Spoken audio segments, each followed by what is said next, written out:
Hello, my union sisters and brothers. I want to take a few minutes to update you on our legislative work here in Washington, D.C. I want to thank every rural carrier who has stepped up and helped carry our message to Congress. At the end of April, more than 100 rural carriers from across the country came to Washington, D.C. for our legislative fly-in. They came prepared, focused, and determined. They met with members of Congress and their staff to explain what rural delivery means to their communities. We saw new support for the Protect Our Letter Carriers Act, both in the House and the Senate, and new support in the House for the Federal Retirement Fairness Act. That didn't happen by accident.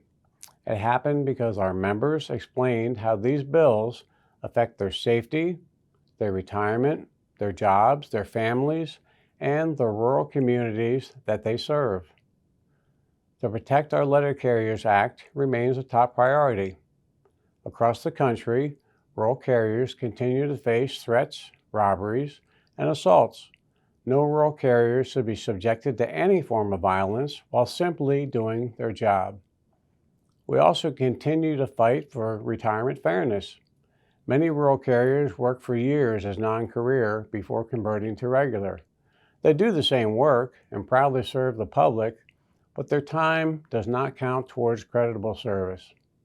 The Federal Retirement Fairness Act would allow federal employees, including rural carriers, to buy back eligible non-career service once they become career and add that time towards their retirement. We stand committed to firmly oppose any effort to privatize the Postal Service. The Postal Service is not a business to be sold off for private profit. It is a public institution that belongs to the people. We bind this nation together. We deliver medicine, ballots, e-commerce, and mail to every community, regardless of zip code, regardless of profit margin. We continue to push the anti-privatization resolution in Congress. Our message is simple. The Postal Service must remain an independent establishment of the federal government and must not be subject to privatization.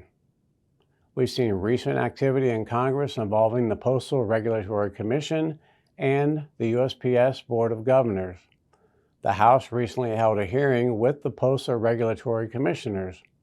That hearing focused on the financial condition of the Postal Service, the role of the PRC, and policy choices now before Congress. We've heard discussion surrounding the universal service obligation. We will closely continue to monitor this situation. When Congress talks about postal reform and USO is mentioned, rural carriers must be part of that conversation. On the Senate side, the Homeland Security and Governmental Affairs Committee held a nomination hearing that included 2 nominees for the USPS Board of Governors, Jeffrey Brodsky and William Gallo. 2 other nominees, Anthony Lamangino and Robert Steffens, did not appear on the witness list. However, the Senate could take up these nominations at any time, so we must remain vigilant. All 4 of the nominees are Republicans. That is unusual, as historically, White House administrations have put forward a balanced slate of Republicans and Democrats to fill vacancies on the Postal Board of Governors. But given the political climate here in D.C., it's not surprising. Keeping a balance of Republican and Democratic governors on the board matters because the Postal Service should not be treated as a partisan institution. We need leaders who understand universal service. We need leaders who respect collective bargaining. And we need leaders who recognize that rural delivery is central to the core mission of the Postal Service. The NRLCA will closely review these nominees, follow the confirmation process, and continue to insist that every member of the Board of Governors be committed to an independent, transparent, public postal service. Legislative work is not a once-a-year event. It is an ongoing responsibility. The policies in Washington, D.C. can change quickly, and I'm asking every rural carrier to stay informed and stay engaged. Know where your member of Congress stands on our issues. Make calls, send emails, and write letters to your representatives. It makes a difference when lawmakers hear directly from rural carriers in their districts and states. You are their constituents. Be sure to engage with them and deliver our message because your voice matters.